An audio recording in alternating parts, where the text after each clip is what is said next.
So hi everyone, this is Ashwin Jaiswal and now we are moving to our next chapter. जैसा कि आपको screen पे दिख रहा होगा, economics of class 10 ICSE. We are now moving to chapter number 7 and chapter number 7 जो है that chapter is on commercial banks. तो इस चैप्टर में हम लोग कमर्शियल बैंक्स क्या होता है वो पढ़ेंगे. कमर्शियल बैंक्स के मेनली जो दो इम्पोर्टेंट काम है वो देखेंगे एंड उसके बाद lastly we are going to see credit creation function of commercial banks. ठीक है, तो उसको डिटेल में समझेंगे. चलिए शुरू करते हैं. तो जो जो मार्किंग स्क्रीन पे आएगी आप उसको करते रहिएगा. थोड़ा सा बुक का एक दो साल आगे पीछे वर्जन होने से थोड़े लैंग्वेज में चेंज आ जाता है, थोड़ी सी वर्ड्स इधर उधर हो जाती है. Concept will still remain the same. तो अगर आपको एग्जैक्ट सेम लाइंस मिले तो आप मार्क कर लीजिएगा. एग्जैक्ट सेम लाइंस नहीं भी मिलेगा तो सिमिलर लाइंस आपको मिल जाएंगे. ठीक है, अदरवाइज आप मोस्टली फोकस करना कॉन्सेप्ट अंडरस्टैंडिंग पे. अपने वर्ड्स में आप खुद भी लिख सकते हैं. ठीक है, so don't worry if everything is not matching word to word. ठीक है, almost everything will be there, may be in different language और different sentence, but concept wise there is no difference. ठीक है, conceptually things are going to be same. आइए सबसे पहले banks की बात करते हैं. तो देखो, बैंक्स बेसिकली ना दो टाइप के होते हैं. पहले मैं आपको वो बता देता हूं कि banks are mostly of two types. ठीक है, बैंक्स दो तरीके के होते हैं. एक को हम लोग बोलते हैं सेंट्रल बैंक और एक को हम लोग बोलते हैं कमर्शियल बैंक्स. कमर्शियल बैंक हमारे इस चैप्टर का हीरो है commercial banks. We are going to study about commercial bank. Commercial banks उन्हें कहते हैं जो कमर्शियल एक्टिविटी कर रहे हैं, जो प्रॉफिट कमाने में इंटरेस्टेड है, जो बैंकिंग का बिजनेस कर रहे हैं. तो हम लोग रास्ते में जो भी बैंक्स देखते हैं ना, जो भी बैंक्स हम लोग देखते हैं, लेट्स से एक्सिस बैंक हो गया, ICICI बैंक हो गया, SBI हो गया, पंजाब नेशनल बैंक हो गया, स्टैंडर्ड चार्टर्ड हो गया, ठीक है, या फिर आपका बंधन बैंक हो गया, HDFC हो गया. There are lot of banks. तो हम लोग जो बाहर में देखते हैं, all those banks are commercial banks because ये सारे बैंक्स बैंकिंग बिजनेस कर रही है. बट इस देश में एक और है जिसे हम कहते हैं रिजर्व बैंक ऑफ इंडिया. वो है central bank. They are not doing banking business, they are doing controlling of the entire banking system. तो ये हमारा नेक्स्ट चैप्टर रहेगा, इसे हम इस चैप्टर में नहीं डिस्कस करने वाले. What we are going to discuss in this chapter is commercial banks. तो कमर्शियल बैंक्स मेनली बैंकिंग का बिजनेस कर रहे हैं. ठीक है, ये बैंक्स जो है ये पब्लिक से फंड्स लेते हैं. They take deposit from public. मेरे और आपके जैसे लोग जाकर के बैंक में पैसा जमा करते हैं.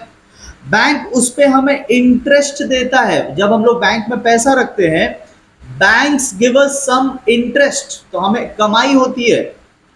और बैंक्स हमारे पैसे को किसी और को लोन में भी दे देता है.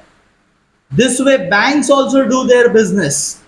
ठीक है, तो बेसिकली जो इंस्टीट्यूशन ये सब काम करेगा उसे हम बैंक कहते हैं. ठीक है, ऑल राइट. बैंक्स के ऊपर जो कानून लगता है उसे हम कहते हैं banking companies act. Banking companies act नहीं कहते, एक्चुअली बैंकिंग रेगुलेशन एक्ट बोला जाता है. It's called the banking regulation act. आपके बुक में थोड़ा गलत दिया हुआ है. It's not banking companies act, it's called banking regulation act 1949.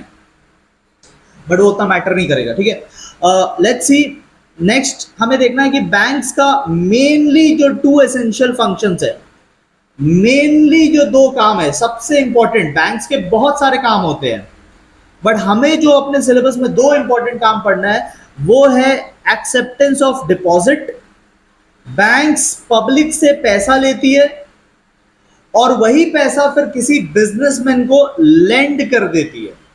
So banks के दो मेन यही काम होते हैं. ठीक है, importance of banks not in the syllabus. आप चाहो तो अपना नॉलेज के लिए पढ़ सकते हैं.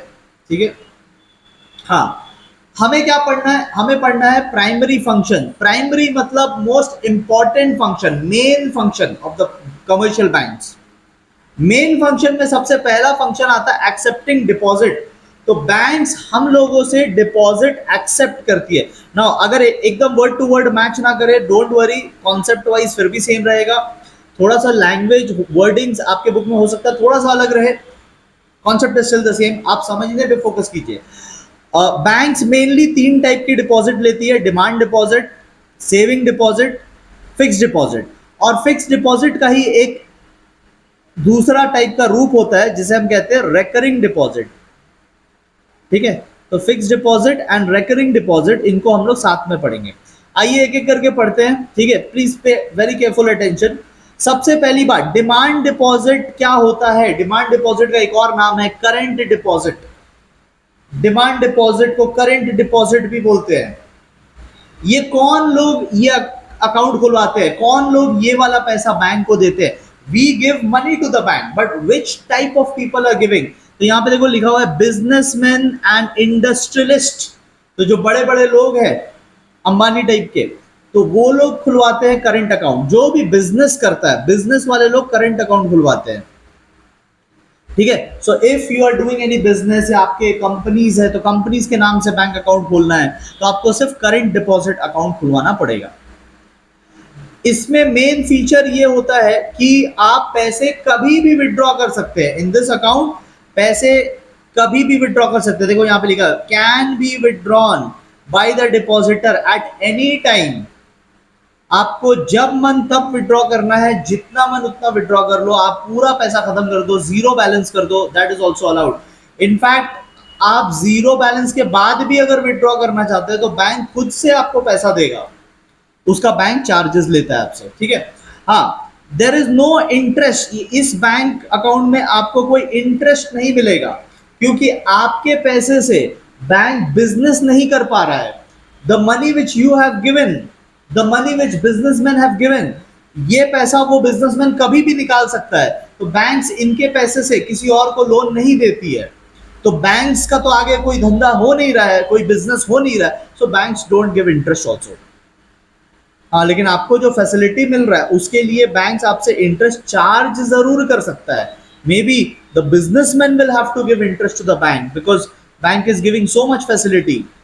जितना बार विड्रॉ करना है कर लो, जीरो बैलेंस कर दो, नेगेटिव बैलेंस कर दो, ऑल दैट इज अलाउड। तो इसके लिए bank charge them extra money. Second आता है सेविंग्स डिपॉजिट। देखो सेविंग्स डिपॉजिट कौन करते हैं? इन जैसे लोग करते हैं, हमारे जैसे कॉमन पीपल। ठीक है, सो कॉमन पीपल, बिजनेसमैन के लिए क्या था? करंट डिपॉजिट था, जिसे डिमांड डिपॉजिट करते थे। बट जो बाकी लोग हो गए ऐसे लोग, तो ऐसे लोग कौन सा अकाउंट खुलवाएंगे? सेविंग्स डिपॉजिट अकाउंट खुलवाएंगे। तो हम जैसे लोग जिनके पास एक्स्ट्रा पैसा बच जाता है, like we earn money and earning के बाद we spend for our families and monthly हमारे खर्चे होते हैं, फिर जो पैसा बच जाता है उसे कहते हैं सरप्लस। जो आइडियल मनी रह गया, जो सरप्लस मनी रह गया, जो एक्स्ट्रा मनी रह गया, वो हमारी सेविंग्स है। उस सेविंग्स को हम लोग जाके बैंक में रख देते हैं। तो हमारी सेविंग्स को बैंक किसी और को लोन में दे सकता है और बैंक इससे बिजनेस कर सकता है। तो the fact that the bank is doing business, bank will give us interest also.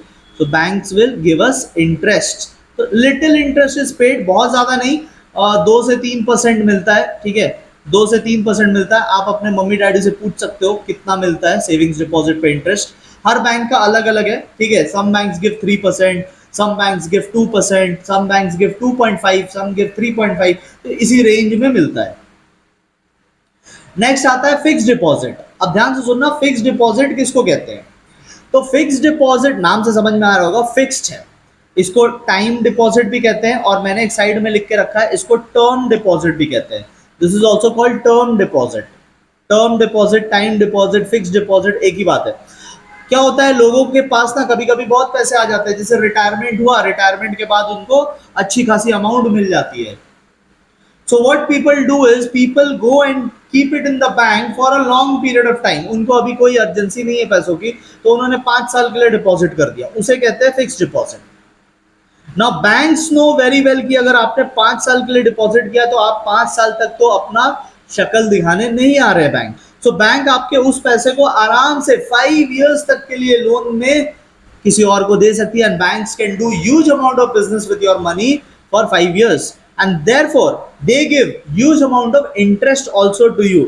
इसमें आपको काफी इंटरेस्ट मिलता है, हाईएस्ट रेट ऑफ इंटरेस्ट इसी में मिलता है। इंडिया में the rates are almost 6 to 7%, आप याद रखना 6 to 7%, 7 से आपको एक क्रिकेटर का नाम याद आएगा, थाला फॉर अ रीजन। तो आप 6 to 7%, बेसिकली 7% मिल जाता है इंडिया में, ठीक है। और जितना लॉन्गर पीरियड रहेगा उतना ज्यादा इंटरेस्ट मिलेगा, जितना शॉर्ट पीरियड रहेगा उतना कम इंटरेस्ट मिलेगा। एवरेज रेट है 6 to 7%, किसी बैंक में 7 मिलता है, किसी बैंक में 6 मिलता है, राइट, ओके। हाँ, बट पैसे आपको फिक्स पीरियड के लिए डिपॉजिट करने हैं, आप उस फिक्स पीरियड से पहले नहीं निकाल पाओगे उस मनी को। अब मैं आपको रियलिटी बता देता हूं, रियलिटी में आप निकाल सकते हैं। जैसे मान लो आपने 1 लाख रुपए डिपॉजिट किए, 1 लाख यू डिपॉजिटेड 5 ईयर्स के लिए, बट आपको अर्जेंटली पैसों की जरूरत पड़ गई, तो आप जाके विड्रॉ कर सकते हैं, बट बैंक्स आपको पेनल्टी लगा देगा। बैंक्स आपको 1 लाख रुपीज नहीं वापस करेगा, बैंक्स अच्छे खासे डिडक्शंस कर देगा, और डिडक्ट करने के बाद हो सकता है आपको 1 लाख नहीं वापस आए, maybe they will return only 90,000 to you, तो 10,000 बैंक्स आपको पेनल्टी लगा देगा। अदरवाइज आप पूरा पीरियड हो जाने के बाद जाकर लीजिए तो मिल जाएगा, ठीक है। This is most attractive because इसमें इंटरेस्ट रेट काफी ज्यादा हाई होता है, 6 to 7% की कमाई हो जाती है आपको, and therefore people prefer this more. अब लेकिन जो गरीब लोग हैं उनका क्या, जो पुअर पीपल है उनको भी 6-7% कमाने का मन होता है, लेकिन because they are poor they can't deposit 1 lakh rupees for 5 years, but उनको भी 6-7% कमाना है, तो इसीलिए फिक्स डिपॉजिट का एक एडवांस वर्जन आया है जिसे हम कहते हैं रेकरिंग या क्यूमुलेटिव डिपॉजिट। रेकरिंग या क्यूमुलेटिव डिपॉजिट में देखो ये लाइन क्या लिखा हुआ है, आपको इंटरेस्ट जो है ना वो नियरली फिक्स डिपॉजिट जितना ही मिलेगा, ठीक है। जैसे उसमें 6% 7% मिल रहा था, इसमें आपको 5.5 या 6.5 ऐसा, मतलब क्लोज टू दैट, आपको क्लोज टू दैट रेट मिलेगा। But because this is for poor people, देखो यहां क्या लिखा है, फॉर लो इनकम ग्रुप्स, ये किसके लिए है, फॉर लो इनकम ग्रुप्स, तो जो गरीब लोगों के लिए है, तो अब वो 1 लाख तो दे नहीं पाएंगे एक बार में, तो ऐसे लोग रेकरिंग अमाउंट देते हैं। रेकरिंग का मतलब होता है रिपीट कर करके, तो वो 1 लाख रुपए नहीं दे देंगे एक बार में, but they will be giving 5,000 every month, और ऐसे करके धीरे धीरे धीरे धीरे उनका 1 लाख रुपीज जमा हो जाएगा, ठीक है। तो यहाँ पे वो भी लिखा हुआ है मंथली इंस्टॉलमेंट्स आपको देना पड़ता है, और फिर आप 6-7% के अराउंड 5% के अराउंड कमा सकते हैं इसमें भी, right. So these are the 3 या 4 भी बोल सकते हो, फिक्स डिपॉजिट और रिकरिंग डिपॉजिट को अगर आप 2 ट्रीट करें तो 4 भी बोल सकते हो। तो basically these are the types of deposits. तो बिजनेसमैन कौन सा खुलवाएगा account, current deposit. Common people कौन सा अकाउंट खुलवाएंगे, सेविंग्स डिपॉजिट। जिनके पास बहुत एडिशनल पैसा है, अभी रिसेंट टाइम में उनको कुछ यूज नहीं करना है, तो वैसे लोग कौन सा अकाउंट खुलवाएंगे, फिक्स डिपॉजिट। और थोड़े गरीब लेवल है, मतलब थोड़ा इनकम लेवल कम है बट कमाना है ज्यादा, तो ऐसे लोग कौन सा अकाउंट खुलवाएंगे, रेकरिंग डिपॉजिट, ठीक है। ऑल राइट, और डिफरेंसेस अभी जो मैंने आपको समझा दिया, बेस्ड ऑन दैट आप डिफरेंसेस कर सकते हैं यहाँ से, ठीक है। करंट डिपॉजिट और डिमांड डिपॉजिट एक ही बात होता है, ठीक है। करंट डिपॉजिट को ही डिमांड डिपॉजिट बोलते हैं। तो डिफरेंसेस आप एनी 2 करके चलना, यहाँ पे 4 दिया तो आप 3 भी कर सकते हो, अदरवाइज जस्ट 2 कर लो, ठीक है। एनी 2 कर लो, जो मैंने समझाया बेस्ड ऑन दैट आप एनी 2 करके चल सकते हैं। ये एनालिसिस का पार्ट है। आपके क्वेश्चन पेपर में अगर आप देखेंगे, सैंपल पेपर जो है अब डायरेक्ट क्वेश्चंस नहीं आ रहे हैं, आपने देखा होगा सैंपल पेपर, अगर नहीं देखा है तो मैं आपको कुछ और चैप्टर्स करने के बाद मैं आपको दिखा दूंगा। तो सैंपल पेपर्स से आपको इशारा लग जाएगा कि now council is not going to ask you direct questions. आपकी अंडरस्टैंडिंग बहुत हाई होनी चाहिए, इसलिए मैं आपको बहुत डेप्थ में जाके समझा रहा हूँ। तो आपकी अंडरस्टैंडिंग हाई रहेगी तो आप वो analysis based questions, understanding based questions, उस टाइप के क्वेश्चंस को बहुत इजीली कर लेंगे। तो समझ लेने के बाद जो डिफरेंसेस होता है ना, वो एनालिसिस का पार्ट है, मतलब कि आपने कितना समझा। चलो डिफरेंस बताओ, आप समझ गए करंट डिपॉजिट, आप समझ गए फिक्स डिपॉजिट, बताइए आपको क्या फर्क लगा दोनों में। तो वो आपका पार्ट है ये, ठीक है। तो इसको एक बार आप खुद से देख सकते हैं, because there is nothing new over here, ये बस जो पढ़ लिया है उसी को डिफरेंस फॉर्म में लिखा है। ऑल राइट, तो ये तो था differences, but sorry not differences, मतलब एक्सेप्टिंग डिपॉजिट। बट क्या बैंक्स सिर्फ पब्लिक का डिपॉजिट लेकर के बैठ जाता है? No, banks will give it to someone else as loans. तो बैंक्स कितनी तरीके से लेंडिंग करता है, अभी हम लोग टॉपिक पढ़ेंगे एडवांसिंग ऑफ लोन्स या lending. We are basically going to learn about different forms of lending. तो अभी लेंडिंग की हम लोग देखते हैं कितने तरीके की फॉर्म्स है। अब देखो सबसे पहले ना दो टाइप का लेंडिंग है यहाँ पे, एक को बोलते हैं कैश क्रेडिट, एक को बोलते हैं शॉर्ट टर्म लोन्स। ध्यान से सुनना क्या बोल रहा हूं मैं, आप अभी फोकस करेंगे, आपको अभी के अभी समझ में आ जाएगा cash credit and short term loans में क्या डिफरेंस होता है। So cash credit is where, suppose चलो एग्जांपल से बोलते हैं, मान लो कैश क्रेडिट में आपको 10,000 रुपीज अलाउ किया गया है कि आप 10,000 रुपीज पैसे ले सकते हैं। लोन वाले में भी आपको 10,000 रुपीज का लोन दिया गया है, ठीक है। So in both places you have got 10,000 का लिमिट फ्रॉम द बैंक। अब कैश क्रेडिट में क्या होता है ना, आप इस 10,000 में से सिर्फ 3,000 रुपीज आपने यूज किया। 10,000 मिला था बट आपने यूज किया है ओनली 3,000, और यहां पे भी आपने यूज किया है ओनली 3,000, अभी भी कोई डिफरेंस नहीं है right now. But cash credit में क्या होगा, जब बैंक आपसे इंटरेस्ट चार्ज करेगा तो वो आपसे 3,000 पे चार्ज करेगा, क्योंकि बैंक बोलेगा आपने तो चलो 3,000 ही सिर्फ यूज किया, तो मैं आपसे इंटरेस्ट भी 3,000 पे लेने वाला हूं।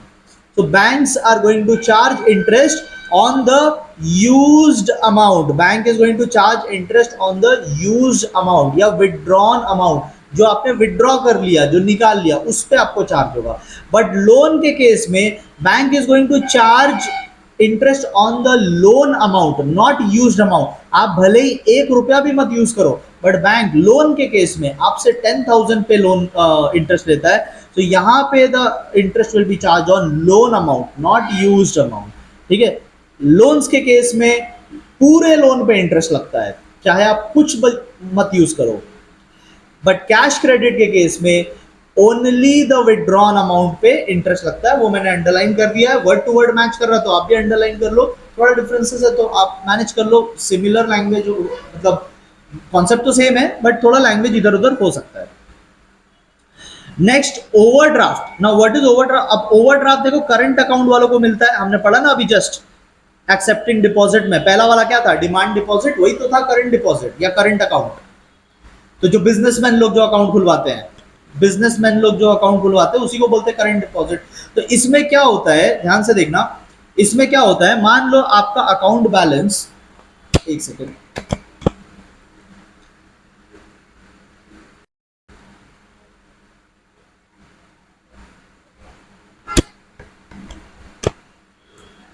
यस, तो आपकी अकाउंट बैलेंस जो है, आपके अकाउंट में बैलेंस शो कर रहा है 1,00,000 रुपीज। तो आपके बैंक में कितने पैसे, 1,00,000 रुपीज। बट आपने फिर विड्रॉ किया, आपने विड्रॉ किया मतलब पैसे निकाले, कितने निकाले, आपने पैसे निकाले 1,50,000। अब आप बोलोगे सर पैसे ही तो 1,00,000 है, 1,50,000 कैसे निकालेंगे? यही तो बिजनेसमैन को यही सब तो फैसिलिटी मिलता है, इसके लिए उन्हें एक्स्ट्रा चार्जेस देने पड़ते हैं इस फैसिलिटी के लिए। तो आपने निकाल लिए 1,50,000। अब बताओ 1,00,000 आपका अकाउंट में बैलेंस था, बट आपने निकाल लिया 1,50,000, तो आपकी अकाउंट बैलेंस कितनी हो गई, -50,000। आपकी अकाउंट बैलेंस हो गई -50,000। इसे हम कहते हैं overdraft. This is called overdraft.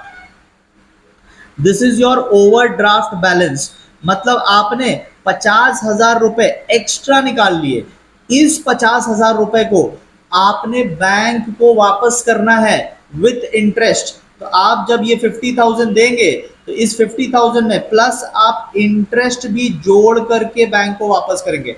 Interest कितना लगेगा वो अलग अलग बैंक्स के अलग अलग रेट है, और हर कस्टमर के लिए रेट डिफर करता है, ठीक है। आपको कितने टाइम में वापस करना है ये भी आपका अग्रीमेंट जो हुआ है बैंक पे उस पर डिपेंड करता है। There is no common rule, कोई कॉमन रूल नहीं है, सबके लिए एक रूल नहीं होता, वो कस्टमर टू कस्टमर बैंक अलग अलग टर्म्स एंड कंडीशन रखता है। बट आपको पैसे वापस करने पड़ेंगे। ये जो 50,000 आपने निकाला है ये एक तरीके का लोन है from the bank, you will have to return it to the bank, you will have to return it with interest and within the time जितना आपका बैंक के साथ डील हुआ था, ठीक है। तो दिस इज ओवरड्राफ्ट। लास्ट एक आता है बिल्स ऑफ एक्सचेंज डिस्काउंटिंग, ठीक है। अब बिल्स ऑफ एक्सचेंज डिस्काउंटिंग चलो मैं आपको डिटेल में समझा देता हूं। यहाँ पे मार्किंग है, आप मार्किंग कर लीजिए, ठीक है। मैं आपको ये डिटेल में समझाता हूं कि ये बिल डिस्काउंटिंग क्या होता है। तो ध्यान से सुनना, बिल डिस्काउंटिंग मैं आपको समझाता हूं यहाँ पे, व्हाट इज बिल डिस्काउंटिंग। तो मान लेते हैं दो लोग हैं, एक है मिस्टर स्लेडन, ठीक है, there is one person called mister Sladen and there is one more person called mister Shiven, ठीक है। अब क्या होता है, मिस्टर स्लेडन जो है वो एक सेलर है, ठीक है, प्रोडक्ट का सेलर है, और मिस्टर शिवेन जो है वो प्रोडक्ट के बायर है, ठीक है। तो मिस्टर स्लेडन ने गुड्स बेचा, ठीक है, ध्यान से एग्जांपल को फॉलो करो। मिस्टर स्लेडन ने गुड्स बेचा, तो इसने गुड्स बेचा, लेट्स से 10,000 का गुड्स बेचा, गुड्स का वैल्यू था 10,000 रुपीज। बट मिस्टर शिवेन ने उस स्लेडन को 10,000 रुपीज नहीं दिया, बल्कि बदले में एक बिल दे दिया। बिल मतलब एक लेटर जैसा दिखने वाला इंस्ट्रूमेंट होता है, ऐसा होता है, पेपर होता है, एक पेपर होता है जो कि ऐसा दिखेगा, और शिवेन ने उसमें लिख करके दिया कि I will pay you 10,000 rupees after 3 months। यहां पे लिख करके दिया I will pay you 10,000 rupees after 3 months। तो राइट नाउ हम लोग सितंबर में है, तो पेमेंट होगा अक्टूबर नवंबर दिसंबर में, ठीक है, सितंबर टू दिसंबर, आफ्टर 3 months पेमेंट होगा। तो शिवेन कब पेमेंट करेगा? दिसंबर में। स्लेडन ने मान लिया बात को, ठीक है, स्लेडन ने बोला ओके गुड, इसे हम कहते हैं bill. This is what, this is bill. तो आपको समझ में आया, इस चिट्ठी को हम लोग कहते हैं बिल। अब कुछ दिन के बाद मिस्टर स्लेडन को अचानक से पैसों की जरूरत पड़ गई, ही नीड्स मनी अर्जेंटली। अब क्या शिवेन से वो पैसा मांगेगा? नहीं मांग सकता, क्योंकि 3 महीने की डील हो चुकी है, 3 महीने से पहले पैसा मिलेगा नहीं, दिसंबर से पहले पैसा मिलेगा नहीं। तो मिस्टर स्लेडन क्या करेंगे? मिस्टर स्लेडन जाएंगे बैंक में, ठीक है, तो वो जाता है SBI, state bank of India. तो वो इस बैंक में जाता है, कौन जाता है? स्लेडन जाता है, और स्लेडन रिक्वेस्ट करेगा बैंक में कि आप मुझे पैसे दे दीजिए, आई नीड अर्जेंट मनी, बदले में आप ये बिल रख लो, ठीक है, बदले में ये जो बिल था ना, जो स्लेडन को मिला था, वो बिल बैंक को दे देगा, एंड ही इज एक्सपेक्टिंग कि बैंक उसे पैसा दे दे। तो ये जो 10,000 का बिल है, ये बिल अब चला जाएगा किसे? बैंक को, and bank will give the money, but will bank give full 10,000? तो फिर बैंक का क्या फायदा हुआ इसमें? बैंक्स का बिजनेस कहां हुआ? तो बैंक्स क्या करती है? बैंक्स बोलती है okay I will give you money but I will not give you 10,000, I will give you 9,000 only, I will give you 9,000 only. तो बैंक्स देखो ऐसे बिजनेस कर रही है, बैंक्स आर गिविंग 9,000 एंड बदले में बैंक्स आर टेकिंग दैट 10,000 का bill, जिसके बदले दिसंबर में पेमेंट आएगा। अब स्लेडन को लगता है ठीक है यार, पैसे तो अर्जेंटली चाहिए, चलो 10,000 नहीं मिला, कम से कम 9,000 ले लो। तो Sladen will take this offer, he has discounted the bill. देखो डिस्काउंट होने से क्या होता है? पैसे कम देने पड़ते हैं ना, आप कुछ खरीदने जाएंगे उस पर डिस्काउंट चल रहा है तो पैसे कम हो जाते हैं, तो वही चीज हुआ यहाँ पे, पैसे कम हो गए हैं, 10,000 की जगह 9,000 मिला, ठीक है। अब दिसंबर का जब मंथ आएगा, ठीक है, when the month of December will come, then Shiven who was supposed to pay 10,000, he will pay those 10,000 directly to the bank. So bank gave 9,000, bank got 10,000, bank का 1,000 का प्रॉफिट, बैंक का प्रॉफिट 1,000 का profit. Schleiden को urgently पैसा चाहिए था, उसे urgently पैसा मिल गया, so no problem with him also, ये भी खुश, ठीक है। शिवेन को 10,000 पैसे देने थे, उसने पैसे दे दिए 10,000, उसको इससे क्या मतलब, किसको देना है? उसको 10,000 देना था, 10,000 दे दिया, वो भी खुश। और बैंक को बैठे बैठे प्रॉफिट हो गया, तो बैंक भी खुश, तो सभी खुश है, आप भी खुश हो जाओ, ठीक है। तो इस तरीके से हमने सारे लेंडिंग देख लिया, cash, credit, loans, overdraft and discounting of bill. Last topic we are going to see credit creation by commercial banks. Alright, next topic जो हम लोग डिस्कस कर रहे हैं दैट इज क्रेडिट क्रिएशन, ठीक है, क्रेडिट या फिर मनी क्रिएशन, ठीक है। सो ध्यान से सुनना, बैंक्स कैसे पैसों को क्रिएट करता है। देखो, there are two different terms. एक होता है मनी को इशू करना। मनी को इशू करना मतलब नोट्स प्रिंट करना, वो काम है आरबीआई का, रिजर्व बैंक ऑफ इंडिया का। ये हम लोग नेक्स्ट चैप्टर में देखेंगे। बट क्रिएशन करना, क्रिएशन करना ये काम होता है कमर्शियल बैंक्स का, जैसे कि एक्सिस बैंक है, जैसे कि एसबीआई है, जैसे कि पंजाब नेशनल बैंक है। तो ऐसे ऐसे जो बैंक्स है ना, इनका काम होता है क्रेडिट क्रिएट करना, और आरबीआई का काम होता है इशू करना, मनी इशू करना।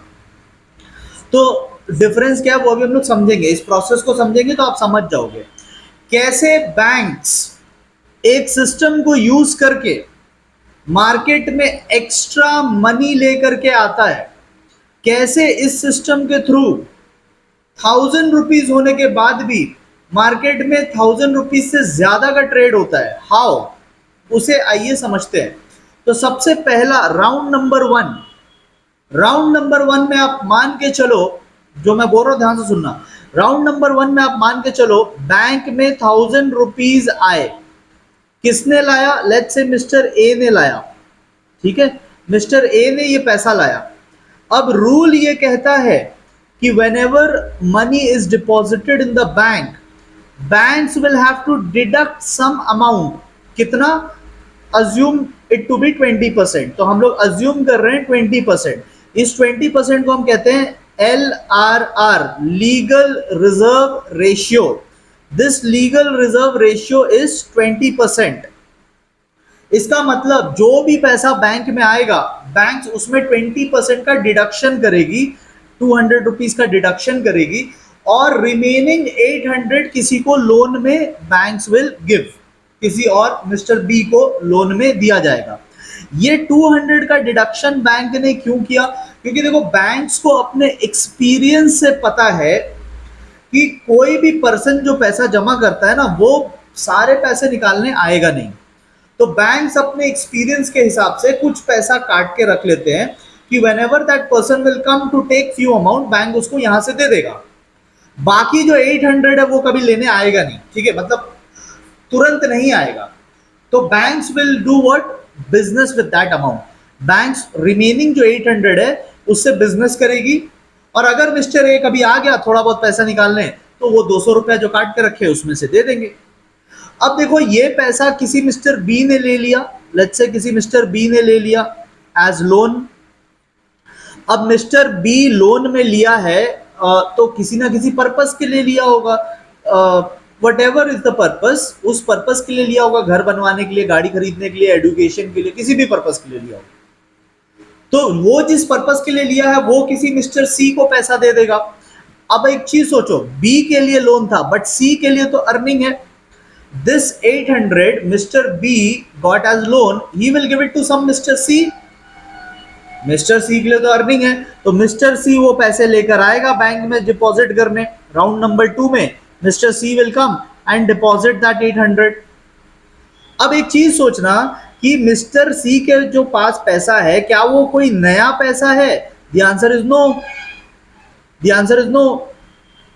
मिस्टर सी के पास जो पैसे हैं वो तो मिस्टर ए का जो 1000 था उसी को घुमा फिरा करके मिस्टर सी के पास पैसे आए हैं। तो ये कोई दो नए पैसे नहीं है, 1800 रुपए नहीं है मार्केट में सिर्फ 1000 ही है। बट बैंक्स ने एक खेल खेला जिससे कि मार्केट में 1800 रुपीज आ गए।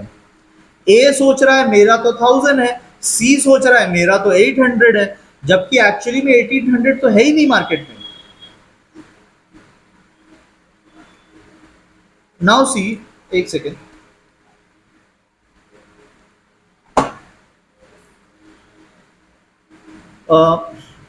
अब क्या हो रहा है, सी जैसे ही पैसे लेकर के आएगा, अगेन वो LRR वाला रूल अप्लाई हो जाएगा। जब भी पैसे आते हैं बैंक 20% डिडक्शन कर लेता है। बैंक सोचेगा कि जब मिस्टर सी आएगा थोड़ा बहुत पैसे निकालने, तो इस 160 में से दे देंगे।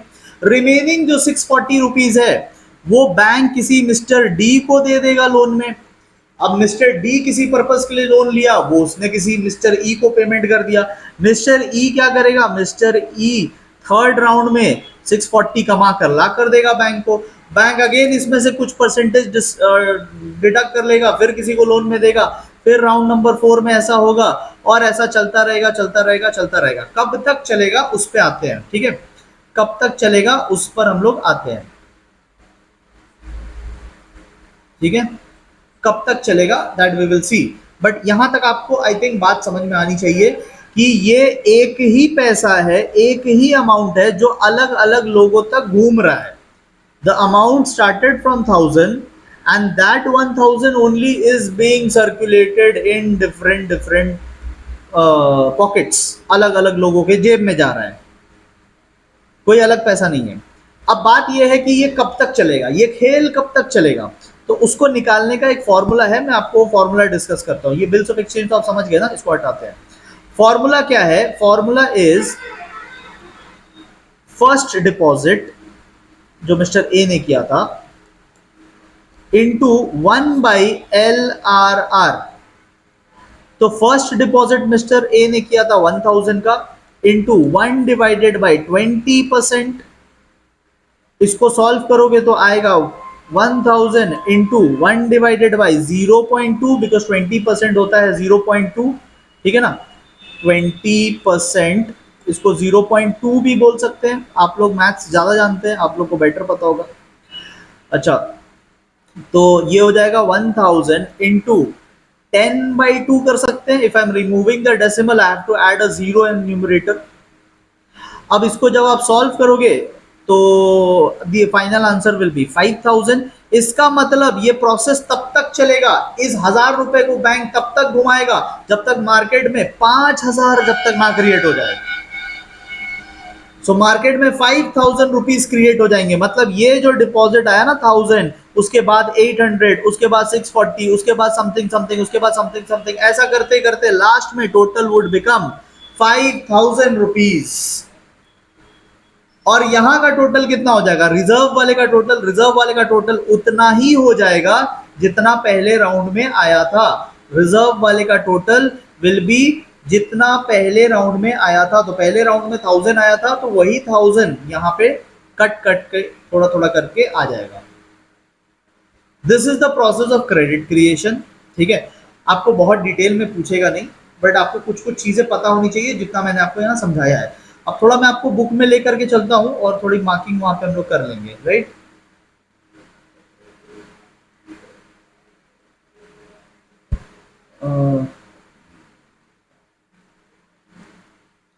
सो देखो, बुक में यहाँ पे पहले बता रहा है आपको क्रेडिट क्रिएशन का डेफिनेशन, मार्क कर लेते हैं।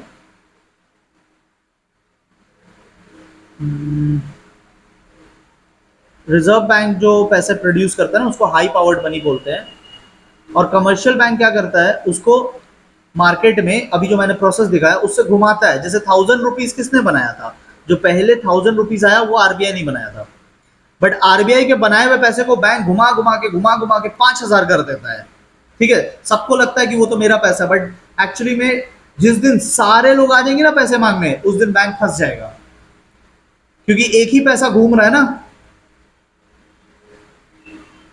आप देखोगे इस सिस्टम में ये जो 1000 आया यही तो घूम के फिर 800 बन के आया, यही 800 तो फिर घूम के 640 बन के आया, यही 640 फिर कुछ बन के आया। तो it is the same money which is being circulated. जिस दिन सारे लोग आ जाए अपना पैसा लेने, उस दिन बैंक के पास होगा ही नहीं।